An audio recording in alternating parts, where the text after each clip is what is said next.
So, recently I decided to take the plunge into making virtual PCs because emulating Windows is pretty much the only way to make certain games work, as a lot of unsupported 90s Windows games are as compatible with modern systems as I am with attractive single women. So emulation is the way to go, and on that note, part of my reason for setting up these emulators was because I recently heard about something that intrigued the hell out of me, specifically the ports of both Twisted Metal 1 and 2. That's right, you probably didn't know this, but these two games do in fact have PC ports, because those games were made in a very short window of time when PlayStation was still establishing itself and was releasing some of its games relatively close to each other on console as well as PC. Whereas around 1997-1998, they stopped doing that in favor of keeping their games completely console exclusive. A policy they maintained, I believe, until the PC releases of either Horizon Zero Dawn or Days Gone. So as far as their original run of exclusives, why would they make a PC port, especially one so close to the actual release? Surely that would cut into their sales. Don't call me Shirley. Well, when you think about it, it actually does make sense, as PC gaming wasn't really much of a competitor to the console market back in the day because they pretty much had a completely different core audience. You see, PC gaming back then took a little bit more expertise and was restrictively expensive compared to the plug-and-play nature of consoles. While console gamers may have been getting the inferior experiences generally, they could at least be confident that they could put the game in the thing and it would work the first time without hours of troubleshooting and dealing with hardware incompatibility. That was the primary thing that kept PC gaming from having a more mainstream appeal until the mid to late 2000s, when PC gaming became simpler and simpler. What with the streamlining of software and the standardization of hardware, especially once the Xbox controller became the de facto standard PC gaming controller, but for the most part, PC gamers back in the day pretty much had to be the type of people who had enough specialized knowledge that they could troubleshoot and get games working, and also didn't care about spending hundreds of dollars on top-of-the-line hardware that was obsolete in a few months. Even I felt that sting back in the day. In the occasion when I had a PC game I wanted to play, there was always a fingers crossed moment of not being sure if it was gonna work. Still, in theory, these PC ports had better graphics and more control options, so theoretically they could be the superior version. And seeing as I've never actually seen anybody cover these ports, that question mark hanging over these games intrigued me. I wanted to see firsthand what they were like, what the pros were, what the cons were, and see if they were the superior port. I wanted to see what these games were like at theoretically peak potential for when they came out. Unfortunately, there were a lot of hurdles I had to jump over. Once I got all the emulated hardware up and running, everything worked pretty much right off the bat in theory, but with a lot of dumb little things I had to deal with. The first thing I noticed when it came to Twisted Metal 1 on PC was just how difficult it was to get running smoothly. To be clear, at first, all I had was a virtual Windows 95 PC set up because I thought that was good enough. I mean, this game came out in 1995-96, so Windows 95 was literally the intended hardware. And yet, even on the highest quality of emulated hardware, the game still doesn't run at more than like 15 FPS on max settings. And it's not like the frame rate is locked or anything. You can get better performance by turning the settings down, but if that's the case, at what point is hardware powerful enough that I can get a halfway decent performance? So I had to bite the bullet and set up a Windows 98 emulation with all the extra technological advances that came with it. Which I was slightly afraid of because I wasn't entirely sure that this wouldn't be one of those games that instantly became incompatible the moment newer hardware came out. But in that case, survey says, success! The game does indeed run, and in fact does run better when I set up a virtual Windows 98 PC with 512 megabytes of RAM and a top-of-the-range Voodoo graphics card. It seems as though the first Twisted Metal game on PC doesn't actually have 3D acceleration though, which probably would have made things better, although Twisted Metal 2 does, but we'll get to that. So after some trial and error, we have a version of Twisted Metal 1 on PC that runs halfway decently. I wanted it to run at least at the same level as the PS1 version, and that seems to be the case. But then we also run into further issues, such as with the controller option. But this was an issue due to my lack of knowledge in this particular field rather than anything to do with the hardware. You see, the emulator allows you to use any modern PC compatible controller to be a stand-in for an equivalent controller of the era, but while I put in the option for the 8-button controller in the emulator couldn't recognize more than 4. I figured at least one of them had to give me what I wanted, and that's when my friend Exo piped in and said, "Hey Bacon, have you tried the Microsoft Sidewinder controller?" And well, would you look at that, that's exactly what I needed. And to quote exactly what I said to him, this is why people who climb Mount Everest have Sherpas. Although, as tends to be the case for emulators like this, it recognizes the triggers as analog inputs and not buttons. That wasn't the end of my controller issues though. I realized all too late for whatever reason, using the gamepad instead of the keyboard and mouse makes the controls incredibly sensitive. Like if I click once on the D-pad, it gives me 2 inputs. That level of sensitive. I thought this was just the game running at a higher frame rate and causing the controls to be running at double speed, but no, I played with a keyboard and mouse and the controls are exactly how they should have been. So even though I managed to beat the game one time with controls twice as sensitive as they normally would be, it still causes a lot of unintended issues. Especially with item pickups, because a lot of times I had to basically ram myself into the wall next to the items in hopes that I could deflect myself and grab the item I wanted. I wasn't sure at the time if this was an issue of the game, the emulator, or the controller I was using, but the effect is still the same either way. So unfortunately, I had to switch back to keyboard and mouse. I had to basically throw in the towel in this case. If anybody knows a fix, let me know. And my woes don't stop there. The biggest bastard when it comes to playing the first Twisted Metal game on PC is the resolution, because for whatever reason, every time I play this game, I seemingly have to reinstall it to get it to run full screen.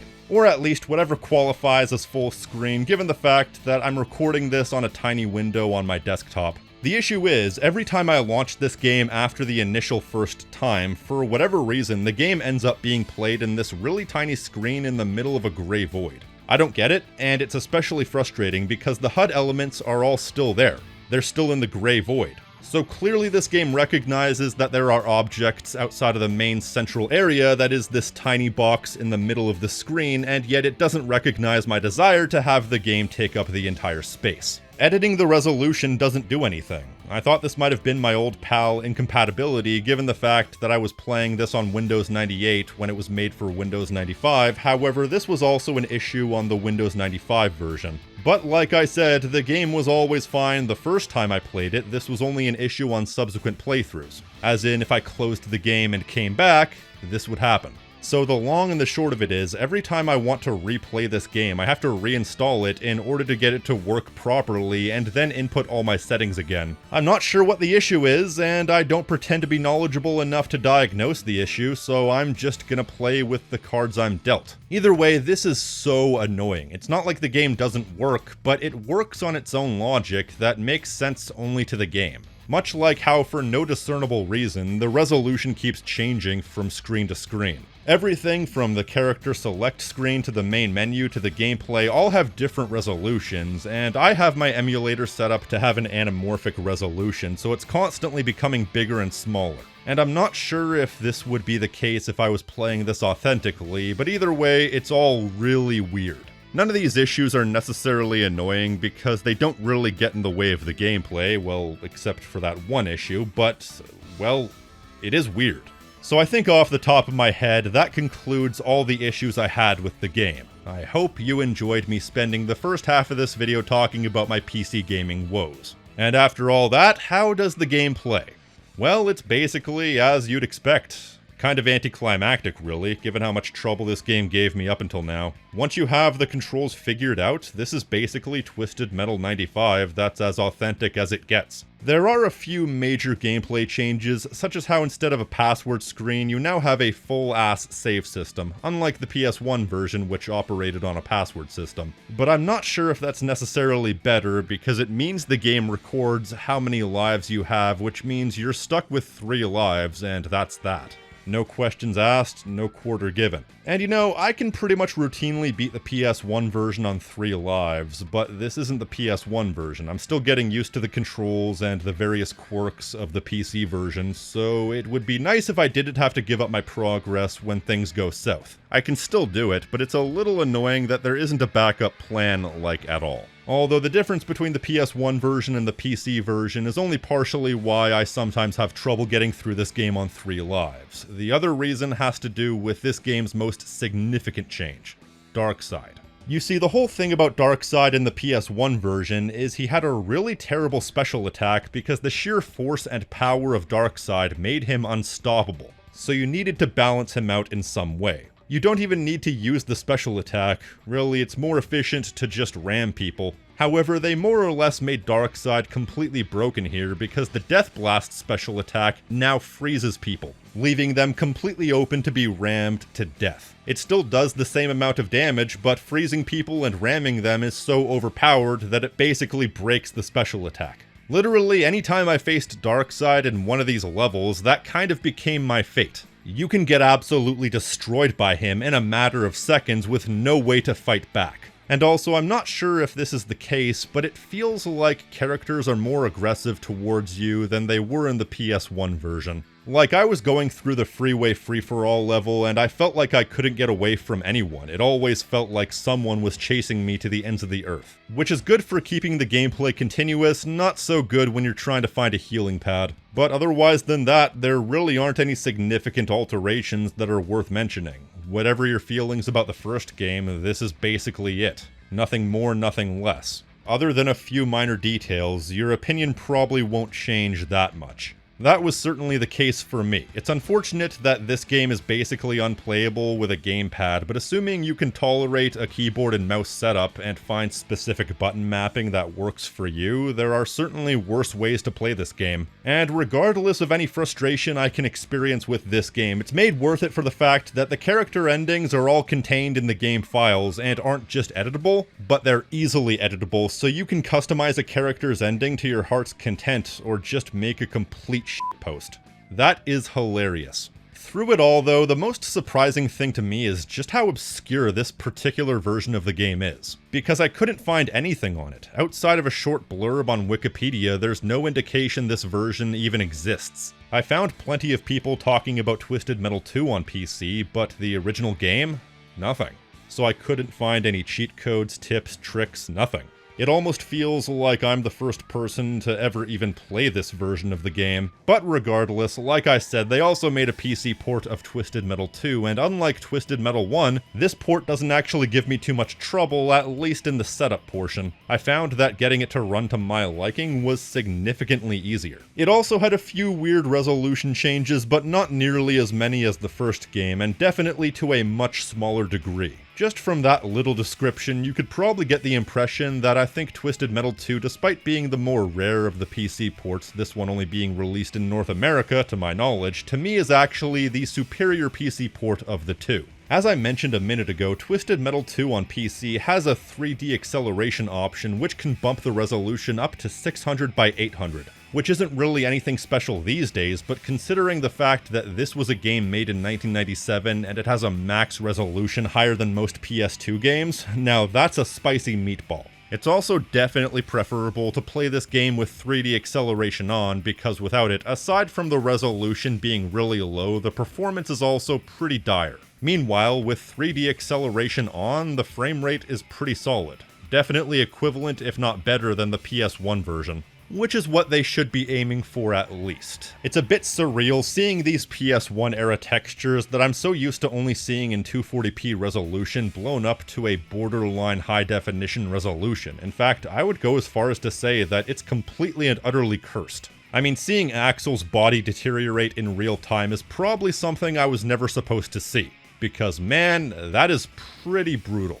But hey, I'm fine with it. And to be fair, I could get this effect just as well by going into a PS1 emulator and upscaling to hell and back, but it's even more cursed seeing PS1 textures blown up that way because they obviously weren't made to look like that. Whereas enhanced ports like this are usually made with a potentially higher resolution in mind. And as a result, I think that while it definitely still looks surreal, it looks good for what it is.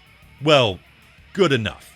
Though the cutscene resolution is still locked, I think these are locked at 480p, which wouldn't be so bad if they weren't so compressed. But I guess that was just their way of getting the cutscenes onto the CD back in the day. Although I wonder how they compare to the PS1 versions. They're probably generally higher quality, but there are also AI upscales that exist of these cutscenes already, so having a slightly higher resolution doesn't really matter.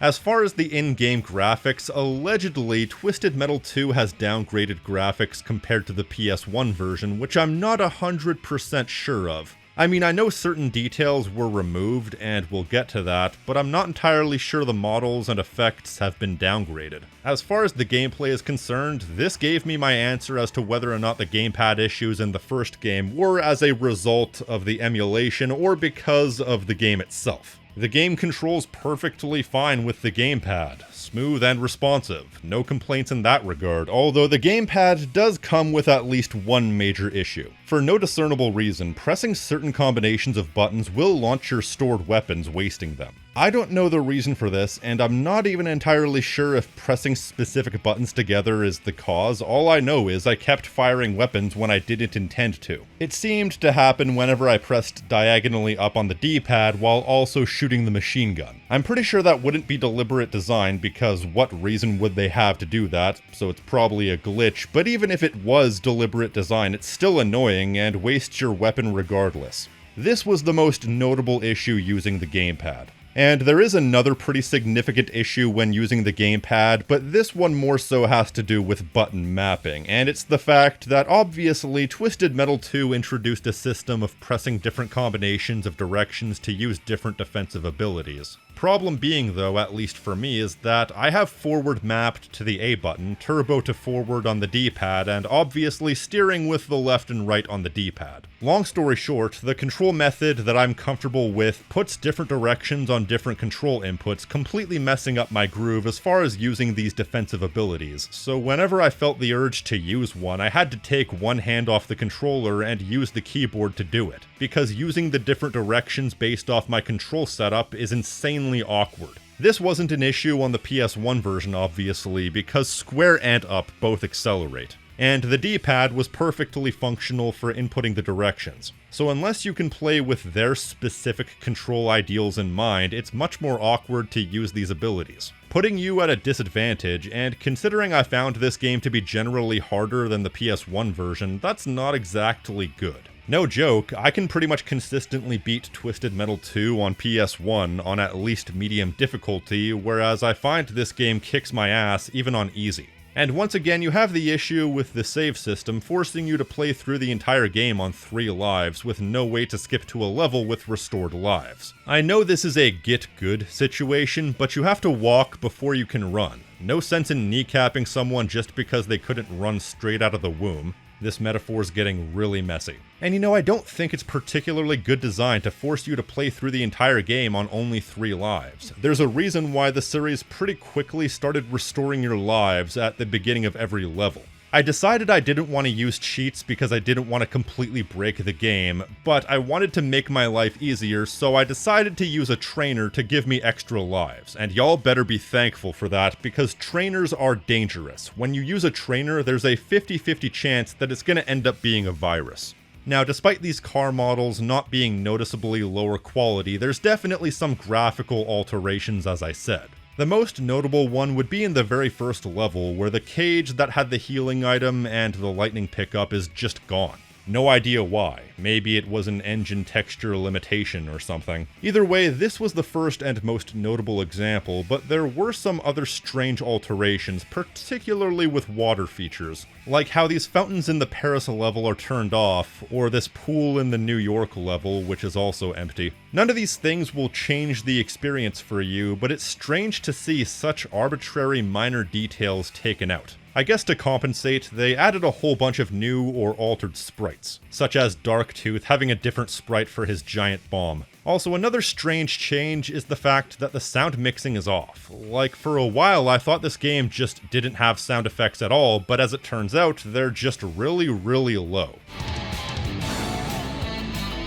I guess it'll give you a deeper appreciation for the music, considering that's all you can hear, but to be fair, the soundtrack is still pretty great in this game, so I guess it's a null point to begin with. Is there anything else to say, really? No, I don't think so, because it's one of those cases where the experience was fairly smooth. Smooth enough that there's only so much you can say before you start talking about the actual game itself, and I've already covered this game. So with that said, would I recommend the PC version of Twisted Metal 1 or 2?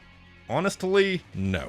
There's a certain novelty to playing these games natively in a higher resolution than they were on PS1, especially with Twisted Metal 2, but the amount of trouble these games are to get running, the weird quirks, the issues with the gamepad setup, all the little inconveniences, it's such a weirdly annoying experience compared to if you just play them on PS1.